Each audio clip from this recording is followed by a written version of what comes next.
was doing. No, well, the problem with the majors was the accounting. That was the only real problem. Was the way that the money breaks down and how things get recouped and how it's really designed to keep you in the red. That was really the only problem with dealing with a major label, is that you can get all the exposure you would want.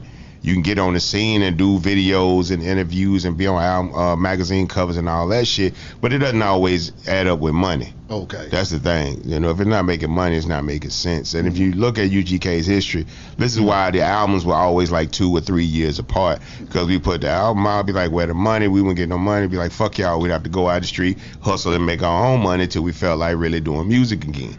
And that perpetually happened pretty much after each album, with the exception of Dirty Money, because the break in that was due to Pimp going to prison. You know what I'm saying? But we were never comfortable in the major record label system, because we didn't have the information to take full advantage of it. Like, I didn't know who my publicist was till maybe my third album. I didn't know what my publicity department was supposed to be doing for me. And I didn't really ask those questions early in my career. So they pretty much only gave me and did for me what I told them I was expecting. That's right. They didn't do no extra.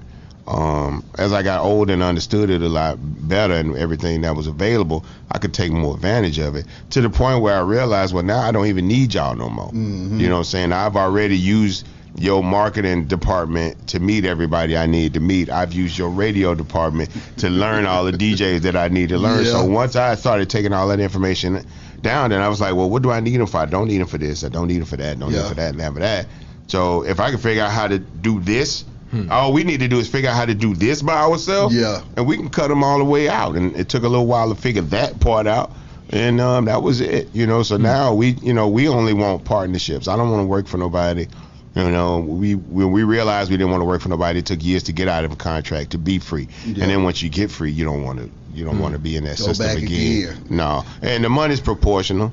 So you still end up making what you're supposed to make anyway. Even if you have less of a system to work with, that just means that they're not taking out as much money as came out before. So you still proportionally end up with somewhere near the amount of money that you're supposed to make. Then it's all about how you reinvest in yourself. You know what I'm saying? How much of that money, once you make it, do you spend on bullshit as opposed to yourself and your career and furthering what you